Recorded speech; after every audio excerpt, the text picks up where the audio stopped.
you can craft it, and some sort of crafting system or reliable backup currency that allows you to purchase the item in-game is a good idea. In the worst-case scenario, at least if the game offers a direct cash purchase option for a specific piece of content, you're not at the mercy of RNG.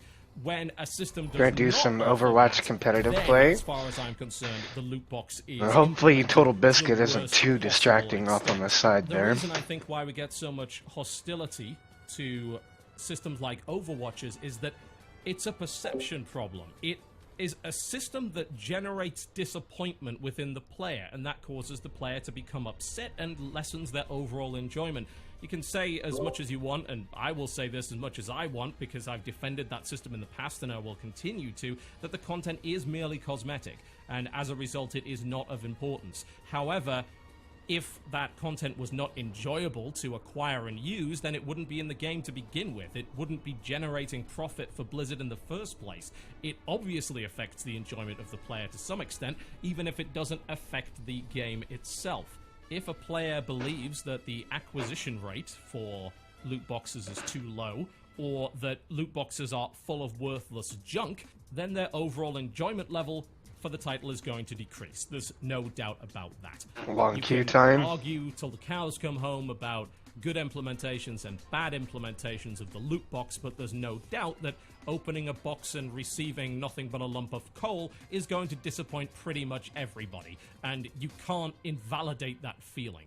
That's the best case scenario. The worst case scenario is that you become a gambling addict and lose a bunch of money, and that, when dealing with items that have real-world value and can actually be cashed out, is a much bigger problem that continues to be an associated stigma of the loot box system. We should continue to remain vigilant when dealing with the games industry. It's an industry like any other that has its own problems and will continue to try and take the piss if it gets the opportunity. Gaming is in no way unique in that respect. It's just like every other consumer industry. And honestly, you have to bear in mind that these problems with consumer industries are hardly world breakers. They're hardly going to wipe us out as a species. But it's an absolute fallacy to believe that just because they're not the most important thing in the world, they don't matter. We as humans are capable of caring about more than one thing at a time. And just because something is not as bad as world hunger or genocide doesn't mean it's not worth opposing and it's not worth complaining about. We are part of the games industry. We are active consumers. If you're watching a 3-frickin-hour award show, then I'm going to assume that you're pretty in deep with this hobby. So you caring about issues like this is by no means a bad thing. And nobody should be telling you, oh, just care about something more important. Everything I've just listed sucks for consumers. There's no doubt about it. Everything that I've just listed is something that we should go out of our way to try and stamp out and oppose at every possible opportunity. All of these things are bad business practice, but there is one of those 5 that is a core problem within the vocal online player base of video games, and if solved, could very well assist in solving everything else, and that is the concept of believing the hype. The concept of believing the hype is the abandonment of reason. It's the abandonment of rational and reasonable skepticism. It is giving over your power as a consumer to the very company that you need to use that power to resist. Hype insidiously undermines the ability of the consumer base to be vigilant, to be sensible, to make reasonable decisions, to properly reward good practice and punish bad practice. Hype is a radicalizer. Hype creates cultists. It creates radicals, extremists, evangelists for product. And if you are not hired by the company to do PR work for them, you should not be hyping a damn thing they do. There's a big difference between praising a developer when they're doing a good job, saying that a product is great, and buying into hype before you've even got your hands in it. There's the key difference. If you want to evangelize a title after release because you really enjoyed it, then so be it. You can go for that. But if you wish to evangelize a game that you haven't even played yet, that you put down money merely on the promise of, then at that point, you are a detriment to discussion and a detriment to the whole consumer base. You're a consumer that's an enemy of consumers. You might say, well, what's the harm? My simple answer to that is the harm is financial. last I checked, video games were products like any other, and they cost money. And money is a very limited resource. Money is something that we need to do everything. And you do not want to be in a situation where people are being encouraged to waste their money on something that isn't worth it. Consumers should be protected from that. They should be able to purchase safe in the knowledge that what they're going to buy is worth the money that they're spending. Hype is designed to make you believe that not only is it worth the money that you're spending, it's beyond that. It's something that's essential to your life. It's something that's going to blow you away. It's worth several times what you're paying for. For the love of God, buy the Monster Digital Deluxe Plus Season Pass Edition. Subscribe to our monthly service and make sure to tell your friends to pre-order this $120 boondoggle that you've never played. I've said it every year, and I'm going to keep saying it until people stop believing it. It's never going to be fully eradicated, but surely in 2016 we've had enough examples of poor developer and publisher behavior, misleading marketing, broken games, and horribly disappointing titles to realize that getting hyped up simply isn't worth the risk. Nobody is saying don't get excited. What they are saying is don't let that excitement override your good judgment, and don't infect other people with your cult of irrationality. Innovation in multiplayer games. Time to raise my APM. My ultimate is ready. Overcooked. Ghost Town Games Limited Chaotic Couch Shit. Co-op cooking game, one of the special iterations of 2016, is exactly what it says on the tin. It's a game about running a kitchen. A cooperative game consisting of up to 4 players. It is about as chaotic, if not more so, than a real kitchen, and it requires absolute cooperation amongst the players in order to succeed in the goals. Achieving the objectives in the appropriate time frame requires constant communication and the proper delegation of tasks. Unsurprisingly, things don't necessarily run smoothly, and random events and disasters in the middle of the cooking session will test your team's crisis management skills to the very limit. It's the sort of thing that could have been incredibly mundane and yet results in an unforgettable cooperative experience. Now, the name of this category is Innovation Multiplayer Gaming, so it's not just a good multiplayer game. It's something that, as far as I'm concerned, innovates by putting importance back on the cooperative bit of the game. We've got this little problem, I think, right now with cooperative games in general. Co-op has just become another feature on the list, another box to tick. And as a result, most co-op modes are, in my opinion, poorly implemented. They've become the new throwaway versus mode the titles used to have back in the day. They're not well thought out, they're not well fleshed out, they don't need to be there. And usually a co-op mode consists of nothing more than replicating the experience of single player with more enemies and more people. There's no real synergy. More to the point, there's no need to cooperate in the first place. We have way too many co-op games right now. Games in which the co-op isn't real co-op. It's co-op in name alone. Overcooked is an example of what cooperative gaming should be. Thank you. Super Fight. The world of board games has been on a meteoric rise over the past few years. If you haven't been paying attention, we are in a golden age of tabletop card and social gaming. Buoyed by the success of crowdfunding platforms such as Kickstarter, allowing a wider variety of board and card games to reach the shelves, as well as an increase in the desire amongst people to game in a more social environment, or arguably a less anti-social environment, a direct response to perhaps the increase in the competitive nature of video games over the past few years. One way or another, board games are on a high right now, and while you may have heard of stuff like Cards Against Humanity or Secret Hitler, you may not necessarily have stumbled across a title called Super Fight. This is a social game which involves arguing your case.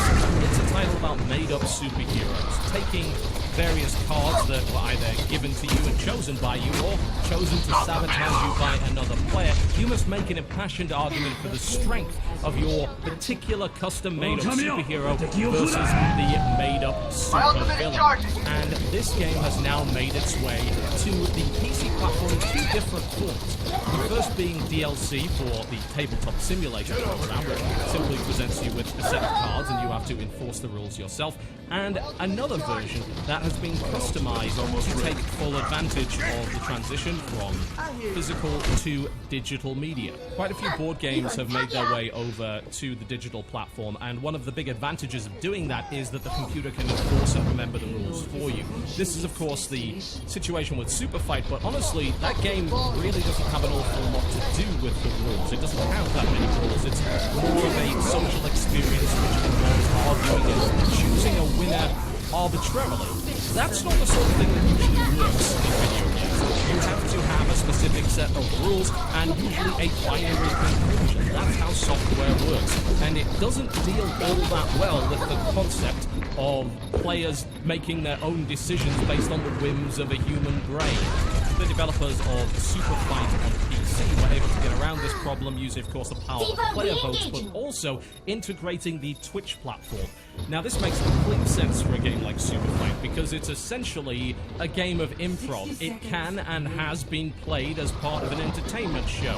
I know because I ran it. I know because that game was so damn funny it sent people quite literally into hospital with a bust-up diaphragm. We have played it in front of people, and it is a great audience participation game. To be able to implement that in a way that takes advantage of the digital platform is quite tricky, and the presentation and feature set of Super Fight, which includes animated combat fighting card movements, phases, and the inclusion of webcams, which frankly to a social experience is pretty much vital, is a great example of a step forward in the overall social implementation of a title on the PC platform. In a time where we have plenty of competitive games and a very large market for them, it's nice to see something come along that has an emphasis on social interaction, entertainment, and subjective personal humor. This is a game about arguing, and it's been implemented on the PC platform so that you can do it with your friends regardless of where they happen to be in the world. And to me, that is a net positive for everybody. Embracing Twitch as an entertainment platform was also very forward thinking of them, and it's a great example of different kinds of media that you can create using video games as a platform. Jackbox Party Pack 3. The original Jackbox Party Pack was innovative in and of itself. It was one of the first games to utilize a console or a PC as the host, the base station, and put the controls in the hands of the players via the use of a smart device. It made sure that you could include a large number of people in the game, and you readily had at your disposal a bunch of very simple to use and familiar controllers. As a result, the original Jackbox Party Pack got a lot of playtime from me whenever I would meet up with friends or family, and it was extremely accessible to a wide demographic of people. Jackbox Party Pack 3 continues to leverage that simple concept, but further develops the strengths of having your own personal display. Many of the games created by Jackbox are titles that rely on secrecy, and they have an inherent social element that involves trying to fool or convince other people in the room, and of course, as part of the Twitch audience, that your answer is the best one. Jackbox Party Pack 3 fleshes out its Twitch implementation after the original Jackbox was perhaps unexpectedly played over Twitch rather than in the same room. The Jackbox Party Pack 3 takes this into account and allows the audience to get involved, participate, and even compete as a group. This turns Jackbox Party Pack into a transmedia entertainment property. Together, it's something that you can both participate in and passively consume as a form of entertainment. In the case of some of the titles, the audience becomes almost essential. Guesspionage, for instance, is a data mining guessing game and polls the audience in order to create the answers to the challenges. This is a very very interesting and unique prospect and a great way to get the audience involved on a real level. The package also takes further advantage of that element of secrecy and the fact that everyone has their own private screen by creating an entire game of secret objectives by the name of Coneydub. This is a great selection of interesting social and competitive games that have an intriguing meta aspect to them, requiring an understanding of both your audience and the other competitors in the group. It's a great selection that takes full advantage of new technology, and Jackbox continues to innovate new ways to entertain your friends, family, and your online audience. Enemy turret neutralized. Aeon Alter. Similar to Jackbox Party Pack, this is a title that takes advantage of a smart device and allows you to play a cooperative RPG by using your smart device as both a controller and a character sheet. Now, this in itself seems like more of a convenience feature at first glance than anything that is truly innovative and actually contributes to the unique aspects of the game. But as it turns out, the display also allows for an element of informational asymmetry. It allows for players to be given messages that only they can see, information that only they have, the ability to keep secrets, completely lie to their party, and perhaps more importantly than anything else, the ability to truly roleplay within the confines of a digital game. Now, roleplaying aspects within CRPGs, or computer-based RPGs, are inherently limited as a result of the fact that you are competing against an AI, competing against a system that isn't human and that cannot fully adapt to the infinite possibilities of a player-driven narrative. As a result, there generally isn't a player-driven narrative. You're presented with a series of binary choices, and most of the narrative is predetermined for you. There is no game master to dynamically change the story based on what you do, and yet with Aeon Alter, you combine the best elements of both.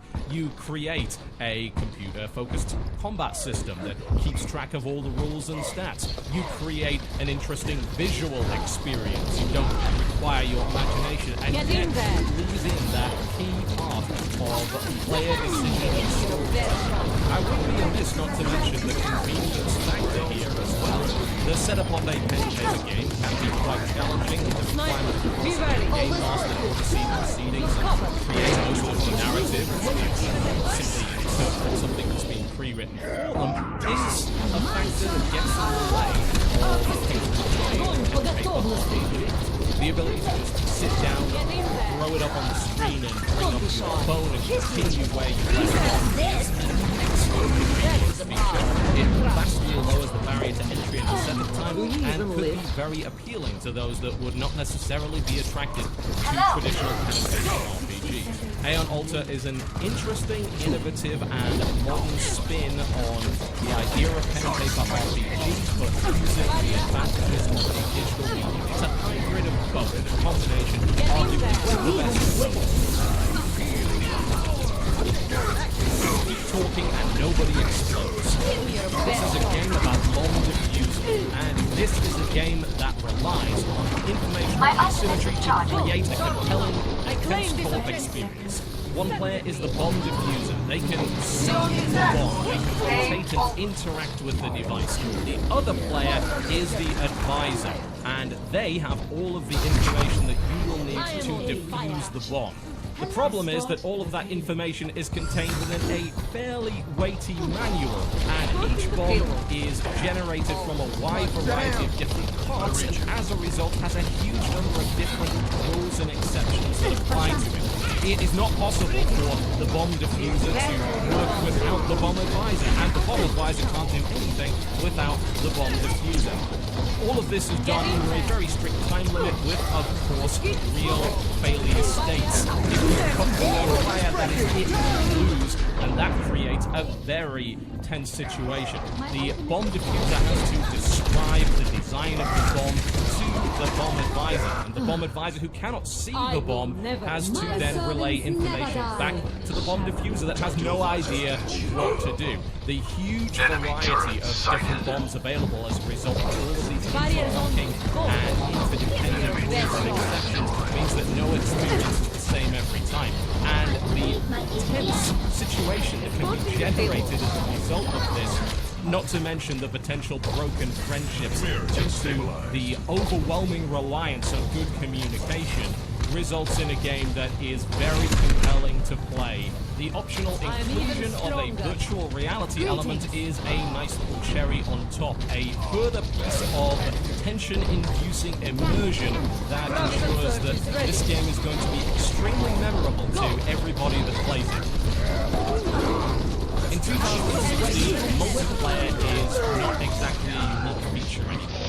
It's become something that is, for the most part, expected in the games coming along. The first question often is, well, multiplayer. And most of the time the answer will be, well, probably, in some form, one way or the other. Or sometimes, maybe not. We're No Man's Sky. One way or the other, multiplayer is something that sells games these days. And unfortunately, that has resulted in games including multiplayer that is not particularly well thought out, or multiplayer that is simply far too similar to previous titles in the series. Multiplayer is becoming a bit stale in some respects, which is why I'm very glad that we have these nominees and more games beside that are truly taking a look at multiplayer as a higher concept and seeing what they can do to innovate within that concept, to create something unique, to play upon the advantages of having more than one person. That's what most multiplayer games don't really do.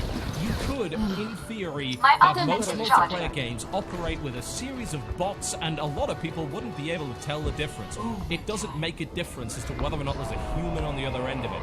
And when you get a title in which it does, that is when multiplayer reaches its true potential. That's when it becomes a unique and exciting and compelling experience. All of the games on this list are able to do that, and all of them have innovated in their own ways to further push forward the concept of multiplayer. They've built something very unique on the back of that idea, and they've brought people together in really awesome ways. Now, the title which I think stands out amongst all of these, bearing in mind that they're all incredibly worthy, has to go to the one that has created the most bizarre and exciting situations, that has created the most raucous laughter, that has created the most arguing amongst friends, and the biggest feeling of camaraderie and cooperation. That title is Overcooked. A few years ago, I played briefly a game that didn't really make an awful lot of money for its developer, and yet received quite a large amount of attention, at least in the media. That game went by the name of Space Team. It was a very simple title on mobile in which you could cooperate with other players to keep your failing spaceship alive, and each player had their own unique controls and had to communicate with the other players to tell them what to do. It was necessary co-op. You could not play it on your own, and that was a very interesting, if simplistically implemented concept to me, and with the right group of people, it was an unforgettable experience. That's exactly what I see with Overcooked. It's taken what could very well be an extremely mundane theme and proved that if you develop the game right, you can make any theme into an essential piece of play. It's a concept that I think is exemplified very well in the golden age of board games, where you can take any old theme, whether it be traffic management, airports, the creation of Renaissance-era jewelry, you can turn them all into really interesting games if you use the right mechanics and you have the right level of social interaction. And that's what Overcooked is. It is a true co-op experience. It requires unparalleled cooperation, communication, and crisis management amongst friends, and it results in great times. Stressful, no doubt, but most of those memorable times can be defined by the excitement that occurred within them, and a lot of that comes down to that stress element. There has to be some form of pressure to generate those awesome situations, and people come together in crisis. This is the gaming version of that. This is what could be interpreted as a really boring concept, incredibly well implemented. This is a game that anybody can pick up and play. It's a game that has wide appeal, regardless of whether or not you happen to be a hardcore gamer or the most casual player. You can understand pretty much immediately what's going on with Overcooked, and you can participate in the madness. In a year of FOOP, in a year of unnecessary cooperative modes, in a year in which co-op has just become something to tick on the back of a box, Overcooked reminds us what cooperative can truly be and the unique experiences that can only come from a cooperative gaming session. So do yourself a favor, sit down with friends or family, load up Overcooked and have a great time, because the chances are you will remember it one way or the other. It will create arguments, it will create strife, it will create schisms in your relationships. But trust me, at the end of it, it's worth it, because it is that much fun. Test the limits of your relationships by forging them in the blazing hot fires of Hell's Kitchen. Play Overcooked and argue with your family. That's basically what I'm telling you here. Do it now. That was far too bloody long. Why are you still here? That's a question I'm gonna ask you. You know, I tried. I've been working on this video now for almost 2 months. I've done takes and retakes, and I've redone my lists and nominees God knows how many times. So many times I've quite frankly forgotten. It just ended up being this long this year. I'm certainly hoping it won't be next year. It wasn't intentional. It's just where it ended up. And if you decided to stick around towards the end, then thank you. I really appreciate it. Hopefully it filled some time for you. Hopefully it was entertaining and informative. And if you want to criticize it for being too long, I'm not going to disagree with you. That's a totally valid criticism. God, I will try and get a handle on the editing and handle on brevity for 2017. But frankly, I make no promises. We created this show to give a spotlight to good and bad things within the industry and hopefully inspire a bit of discussion. The discussion is what matters. We have a problem with online discourse. Online discourse, especially this year, has just been so fundamentally broken. It's been damaged by an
Traveling to Eichenwald.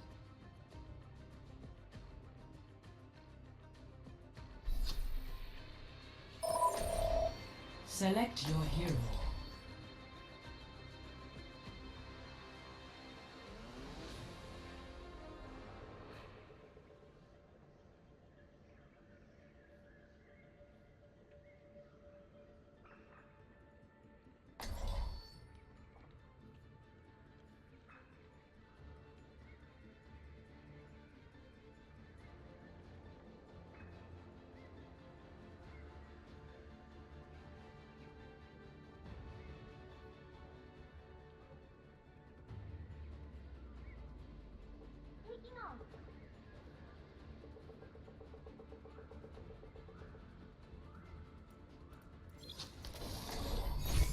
The true enemy of humanity is disorder. Go! I'll keep you healed. Hello, viewer. Attackers incoming in 30 seconds. If everyone performs their function, victory is assured. Just getting set up for this defense. Fences in place. Look out, world! Trace is here. So my girl's abilities are a beam gun that you can also charge to shoot orbs, a teleporter or a shield generator as an ultimate, and then sentry turrets that I just placed. Defend objective A. Turret in place. I'm placing these sentry turrets around so that when people try to pass this point, they can't, or they'll die.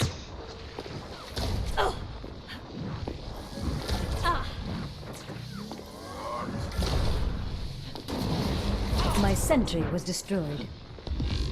I will shield us. Get on the objective. We cannot let it fall into their hands.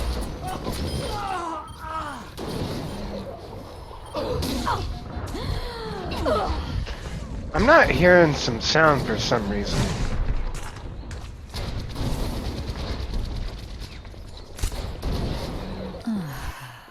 A momentary lapse.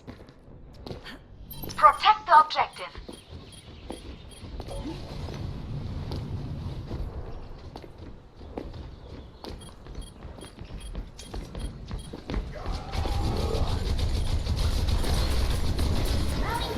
Objective is under attack.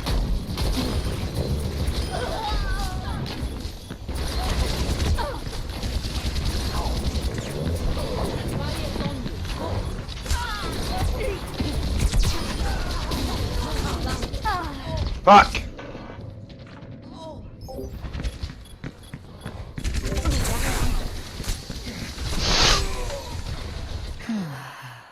There is still much to be done.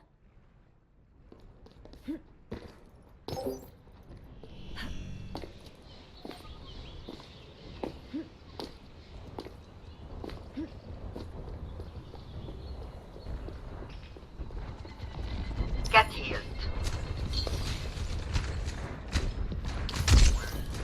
Shield matrix established. Tactical visor activated.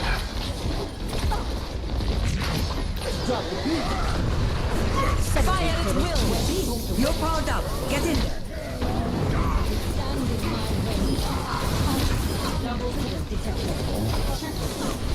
Just as expected.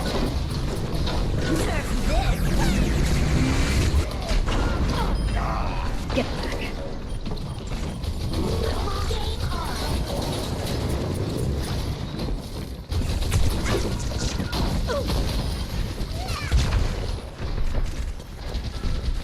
Sentry deployed.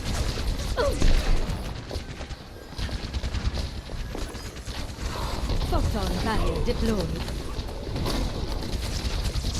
Fences in place. My fences are weakened. Projecting the barrier.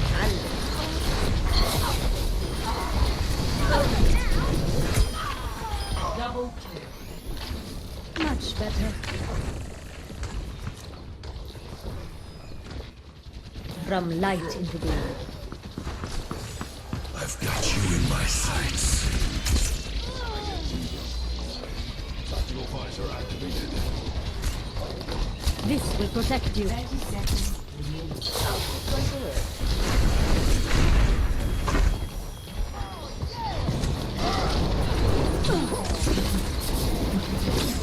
remaining.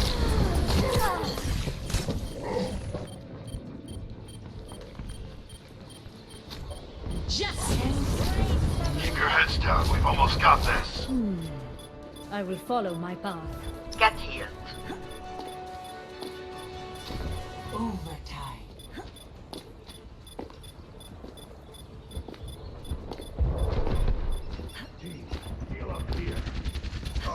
Healing enough. My ultimate is ready. Consolidate our defenses on the point. Fire at will! Turret deployed. Contact.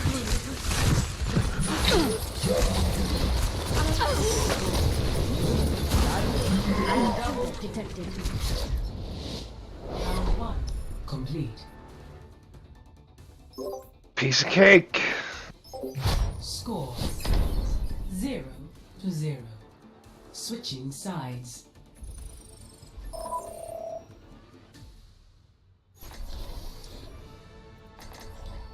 Select your hero.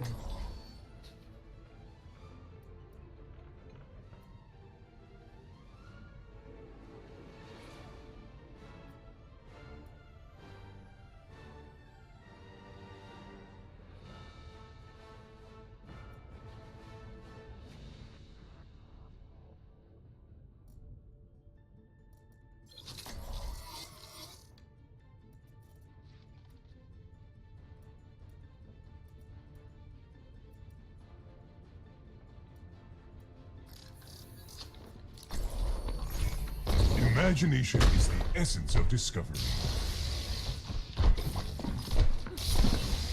I will not let the fate that befell this place happen to my country.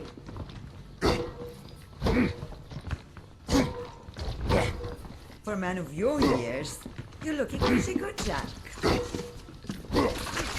You must be mistaken. Hey, Attack commences in 30 seconds. I'm looking forward to working with you all. I am Mother Russia.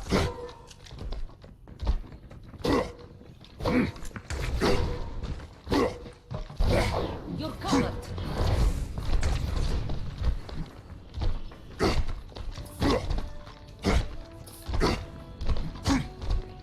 Five, four, three, two, one. Attack commence. Capture objective A. Very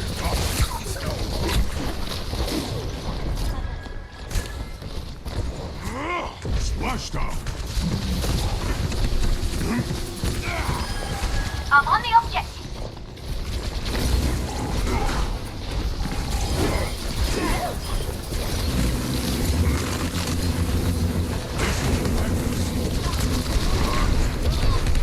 Excuse me, Dr.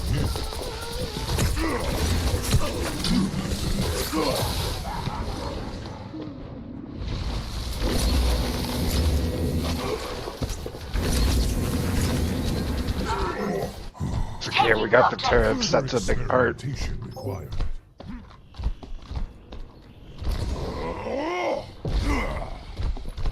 Put it out. 这样可以打死他们。 Splashdown. What's your six? Barrier activated.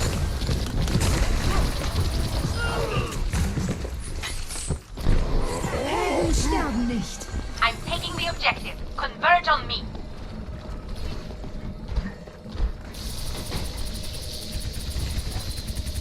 My ultimate is charging. I've rearranged your molecules for you. I'm claiming this objective.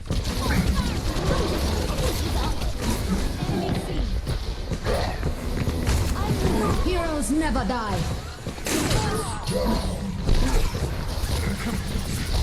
Pardon me. I've reached the objective. Let's coordinate our efforts. I'm operating at optimal levels. Walk it off.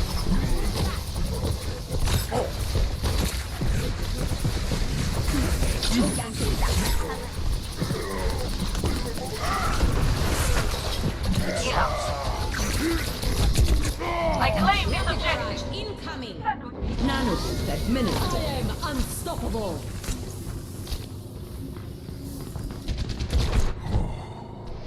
I'm capturing the Miracle of objective. sight. I've got you in my sights.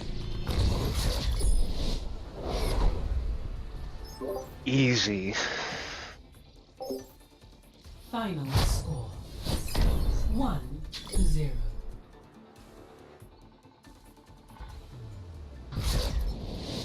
Victory. It's good.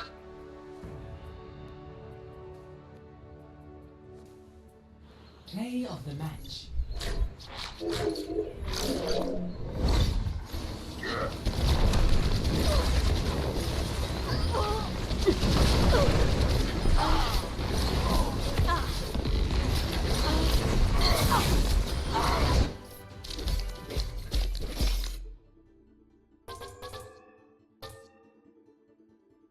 Epic. A performance worthy of repetition.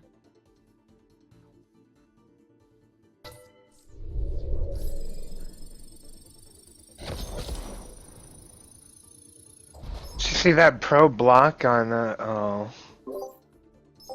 For some reason I'm muted in Overwatch. I don't get what I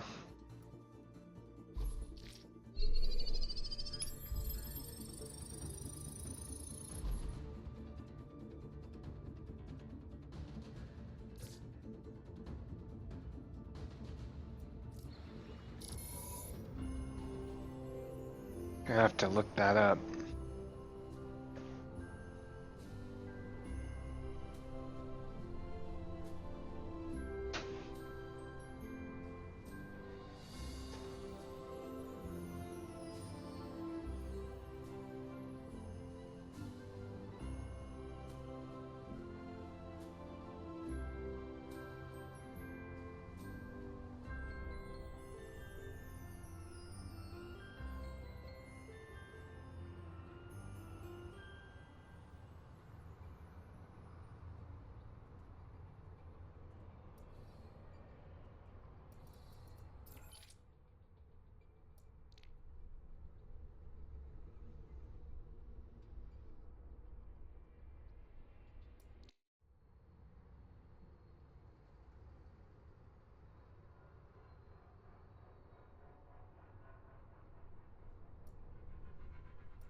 Well, I'm gonna restart my computer and see if that fixes it.